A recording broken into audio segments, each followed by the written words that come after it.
ಈಗಿದ್ದೆ ಅವರೇ ಇದಾರೆ, ಮುಂದೆ ಅವರೇ ಇರ್ತಾರಂತ ಲೆಕ್ಕಾಚಾರ ಅಷ್ಟೇ. ಅವರೇ ಇದಾರೆ. ಸರ್ ಬೈ ಎಲೆಕ್ಷನ್ ಯಾವ್ದ್ರೆ ಅವರ 5 ವರ್ಷ ಮುಂದುವರಿತಾರೆ ಆಯ್ತು ನೋಡಿ, ಅದು ಅರ್ಧ ಗಿರ್ದ ಅಂತ ಇಲ್ಲಿ ನಾವು ಕೇಳಿಲ್ಲ. ಸೊ ಈಗ ಅವ್ರು ಇದಾರೆ, ಮುಂದುವರಿತಾರಂತ ಅಷ್ಟೇ ನಮ್ದು. ಅದು ಮಿಕ್ಕಿದೆಯಲ್ಲ ಅಪ್ ಟು ಹೈಕಮಾಂಡ್ಗೆ. ಸರ್ ಶೀಘ್ರದಲ್ಲಿ ಬೈ ಎಲೆಕ್ಷನ್ ಬರ್ತಾ ಇದೆ. ಆದ್ರೆ ಕಾಂಗ್ರೆಸ್ ನಲ್ಲಿ ಟಿಕೆಟ್ ವಿಚಾರಕ್ಕೆ ಸಂಬಂಧಪಟ್ಟಂತೆ ಕುಟುಂಬದಲ್ಲಿ ಮೇಟಿ ಅವ್ರ ಕುಟುಂಬದಲ್ಲೇ ಸೋಷಿಯಲ್ ಮೀಡಿಯಾ ಮೂಲಕ ಗೊಂದಲ ಸೃಷ್ಟಿಸುವಂತದ್ದು ಅದು ಎಲ್ಲೋ ಒಂದ್ ಕಡೆ ಕಾಂಗ್ರೆಸ್ ಮೂಲ. ನಾವು ಹೇಳ್ತೀವಿ, ನಾವು ಈಗಾಗಲೇ ಅವ್ರಿಗೆ ಫೋನ್ ಮುಖಾಂತರ ಹೇಳಿದೀವಿ ಆ ರೀತಿ ಆಗ್ಬಾರ್ದು ಅಂತ. ಅಂತಿಮವಾಗಿ ಪಕ್ಷ ಏನ್ ನಿರ್ಧಾರ ಮಾಡ್ತೈತೆ ಎಲ್ಲರೂ ಪಾಲನೆ ಮಾಡ್ಬೇಕು. ಡೆಲ್ಲಿಗೆ ಹೋಗುವಂತದ್ದು ಬರುವಂತದ್ದು ಅದು ನಮ್ಮ ಇಲಾಖೆಗೆ ಸಂಬಂಧಪಟ್ಟದ್ದು. ಬೇರೆ ಕಾರ್ಯಕ್ರಮ ಹೋಗ್ತೇವೆ. ಇದನ್ನ ಹೊಸದಲ್ಲ, ತಿಂಗಳು ಒಂದ್ಸಾರಿ ಡೆಲ್ಲಿ ವಿಸಿಟ್ ಮಾಡೇ ಮಾಡ್ತೀವಿ ನಾವು. ಸೊ ಆ ಸಂದರ್ಭ ಹೋದಾಗೆ ರಾಷ್ಟ್ರೀಯ ಅಧ್ಯಕ್ಷ ಬಿಡ್ತಾ ಇದ್ದೀವಿ. ಎಲ್ಲ ಏನಾಗಿದೆ ರಾಜ್ಯದಲ್ಲಿ ಅದನ್ನ ವಿನಂತಿ ಮಾಡಿದೀವಿ, ಬೇಗ ನೀವು ಮಧ್ಯ ಪ್ರವೇಶ ಮಾಡಬೇಕು, ಇಲ್ಲಾಂದ್ರೆ ತೊಂದರೆ ಆಗ್ತೈತಿ ಕಾರ್ಯಕರ್ತರಿಗೆ, ಸರ್ಕಾರ, ಪಕ್ಷಕ್ಕೆ ಅಂತ ಹೇಳಿದೀವಿ. ಸೊ ಆದಷ್ಟು ಬೇಗ ಮಾಡ್ತೀವಿ ಅಂತ ಖರ್ಗೆಜಿ ಅವರ ನಿನ್ನೆ ಹೇಳಿದಂತ ಉದ್ದೇಶ.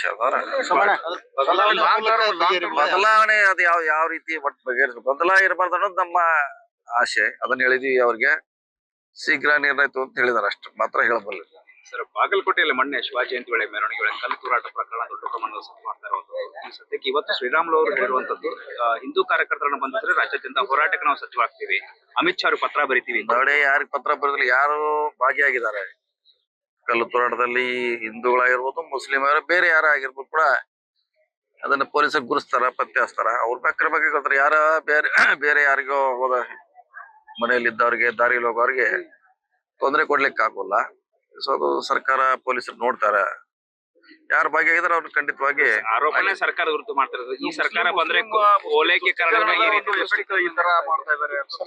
ಅದಕ್ಕೆಲ್ಲ ಹೇಳಲಿಕ್ಕೆ ನಮ್ ಕಡೆ ಯಾವುದೇ ಉತ್ತರ ಇಲ್ಲ. ಎಷ್ಟು ಮಾತ್ರ ಹೇಳಬಲ್ಲೆ, ಯಾರು ತಪ್ಪಿಸ್ತರೋ ಅವ್ರ ಮ್ಯಾಗ ಮಾತ್ರ ಕ್ರಮ ಹೇಳಿರುವಂತದ್ದು. ಮತ್ತೊಂದು ಕಡೆ ಪೊಲೀಸರು ಅಸಹಾಯಕರಾಗಿದ್ದಾರೆ, ತಪ್ಪಿತಸ್ಥರ ಮೇಲೆ ಕ್ರಮ ಆಗ್ತಿಲ್ಲ ಅನ್ನುವಂತ. ಆಗ್ತಾರೆ ಟೈಮ್ ಬೇಕಲ್ವಾ, ತಕ್ಷಣ ಯಾರು ಹಿಡಿಲಿಕ್ಕೆ ಆಗೋಲ್ಲ. ಅವ್ರನ್ನ ನೋಡ್ಬೇಕು, ವಿಡಿಯೋಗಳನ್ನ ಪರಿಶೀಲನೆ ಮಾಡ್ಬೇಕು, ಯಾರು ಭಾಗಿಯಾಗಿದ್ದಾರೆ ಅವ್ರನ್ನ ಕ್ರಮ ಕೈಕೊಳ್ತಾರೆ. ಈಗ ನಾವ್ ಹೇಳಿದ್ಮ್ಯಾಗ ಅವ್ರು ಯಾರು ಅರೆಸ್ಟ್ ಮಾಡಕ್ ಆಗೋಲ್ಲ, ಬಿಡ್ಲಿಕ್ಕೂ ಆಗೋಲ್ಲ, ಕ್ರಮ ಕೈಕೊಳ್ತಾರೆ. ಎಸ್ಪಿ ಅವ್ರ ಮೇಲೆ ಕಲ್ಲು ಬಿದ್ದಿದೆ ಸರ್, ಆದ್ರೂ ಕೂಡ ಅಲ್ಲಿ ಬಿದ್ದಿದೆ. ಮಾಡಿದಾರಲ್ಲ, ಈಗಾಗಲೇ ಸುಮಾರು ಜನ ಅರೆಸ್ಟ್ ಮಾಡಿದ್ದಾರೆ. ಇನ್ನೂ ಹುಡುಕ್ಬೇಕಾಗ್ತದೆ. ಸೊ ಟೈಮ್ ತೊಗೊಳ್ತೈತೆ, ಮಾಡೋಣ ಆಗ್ತದೆ. ನಿಷ್ಪಕ್ಷವಾಗಿ 2 ಸಲ ಶಾಂತಿ ಸಭೆ ಮಾಡೋದಕ್ಕೆ ಜಿಲ್ಲಾಡಳಿತ ವಿಫಲ ಆಗಿದೆ ಸರ್. ಒಂದ್ಸಲಿ ಒಂದ್ ಕುಮ್ನೂರ್ ಬಂದ್ರೆ ಇನ್ನೊಂದ್ಸಲ ಒಂದ್ ಕುಮ್ನೂರ್ ಬರಕ್ ಆಗ್ತಾ ಇಲ್ಲ. ಇನ್ನೂರು ಕೂಡ ಶಾಂತಿ ನೆಲೆಸ್ತಾ ಇಲ್ಲ. ಬಿಗು ಬಂದ್ ಯಾರು ಭದ್ರಾಯ್ತು ಬಿಟ್ರಾಯ್ತು ಪೊಲೀಸರು ಅವ್ರ ಡ್ಯೂಟಿ ಮಾಡ್ತಾರೆ. ಬರ್ಬೇಕಂತೇನಿಲ್ಲ. ಸೊ ಪೊಲೀಸರು ತಮ್ಮ ಡ್ಯೂಟಿ ಮಾಡ್ತಾರೆ, ಕಾದ್ ನೋಡೋಣ. ಪೊಲೀಸರು ತಮ್ಮ ಕರ್ತವ್ಯನ ಸರಿಯಾಗಿ ಮಾಡ್ತಾರ, ನಾವೆಲ್ಲ ನಂಬಿದ್ದೀವಿ. ಒಳ್ಳೇದ್ ಮಾಡ್ಲಿ. ಹೋಗಾರ ಫಾರಿನ್ ಟೂರ್ಗೆ ಅದೇನು ಹೋಗ್ತಾರೆ, ಬರ್ತಾರೆ. ಅದು ನಿರಂತರವಾಗಿರುವಂತ ಒಂದು ವ್ಯವಸ್ಥೆ ಅಂತ ಹೇಳ್ಬೋದು.